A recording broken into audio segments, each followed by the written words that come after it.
நடிகை மஞ்சு வாரியர் தனக்கு ஓசிடி இருப்பதா நேர்காணல்ல சொல்லியிருப்பாங்க. ஓசிடி என்பது என்ன, அதனால என்ன பாதிப்பு ஏற்படும்னு இந்த வீடியோல பார்க்கலாம். ஓசிடி என்பது அப்சசிவ் கம்பல்சிவ் டிசார்டர். இது ஒரு உளவியல் கோளாறு. ஓசிடி ப்ராப்ளம் இருப்பவங்க எல்லாமே கரெக்டா இருக்கணும்னு நினைச்சு திரும்ப திரும்ப ஒரே வேலையை செய்வாங்க. கை கழுவுறது, பொருட்களை எண்றது அல்லது கதவை பல முறை சரி பார்க்கிறது போன்றவையா இருக்கலாம். 25 வயதுக்கு உட்பட்டவர்கள் கிட்ட ஓசிடி பாதிப்பு 10 ஆண்டுகள்ல 3 மடங்கா அதிகரித்துள்ளதா ஆய்வுகள் சொல்லுது.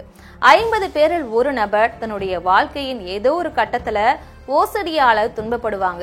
ஓசிடி அறிகுறிகள் பெரியவர்களையும் குழந்தைகளையும் பாதிக்கலாம். மேலும் 6 வயதிலிருந்தே தொடங்கலாம். ஆனா அவை பெரும்பாலும் முதிர் வயதின் ஆரம்பத்துல தான் தூண்டப்படுது.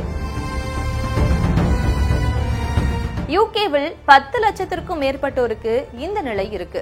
2023-24 நிதியாண்டுல இங்கிலாந்துல சுமார் 3,70,000 இளைஞர்கள் ஓசிடி அறிகுறிகளோடு இருந்திருக்காங்க. இது 2014 ஆண்டோடு ஒப்பிடும்போது 3 மடங்கு அதிகம். அப்போது இந்த எண்ணிக்கை 1,13,000 தான் இருந்திருக்கு. ஓசிடி பாதிக்கப்பட்டவங்களால எந்த எண்ணங்களையும் செயல்களையும் சிறிது நேரத்திற்கு மேல கட்டுப்படுத்த முடியாது. எப்போதுமே பதட்டமா, கவலையா, பயமா, குற்ற உணர்வா, வெறுப்பாக அல்லது மனச்சோர்வா இருப்பாங்க. அடிக்கடி தங்கள் கைகளை கழுவுறது, மிகவும் மெதுவாகவும் கவனமாகவும் இருக்கிறது, பொருட்கள் அல்லது செயல்களை ஒரு குறிப்பிட்ட வகையில ஒழுங்குபடுத்த அதிக நேரம் எடுக்கிறதுனால எங்கேயாவது செல்வதற்கோ எதையும் செய்யவோ பல ஆண்டுகள் ஆகுமா. மேலும் தங்கள் உடல்ல மாசுபடைஞ்சிருக்கா, உபகரணங்கள் அணைக்கப்பட்டிருக்கா, வீடு பூட்டப்பட்டிருக்கா அல்லது தாங்கள் பயணம் செய்யக்கூடிய வழி பாதுகாப்பானதான்னு சரி பார்க்கிறதுன்னு திரும்ப திரும்ப சரி பார்த்துட்டே இருப்பாங்க. மேலும் ஓசிடி பாதிக்கப்பட்டவங்க ஒருவித பதற்ற உணர்வோடையும் பயத்தோடையும் இருப்பாங்க.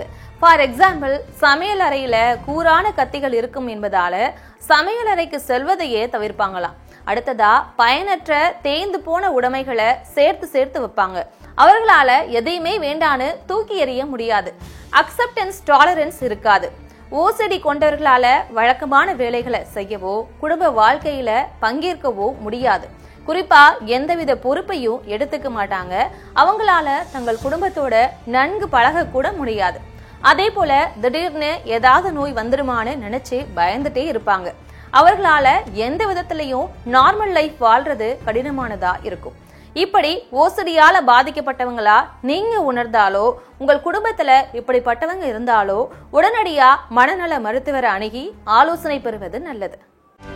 செய்திகளை உடனுக்குடனும் துல்லியமாகவும் தெரிந்து கொள்ள சப்ஸ்கிரைப் பண்ணுங்க.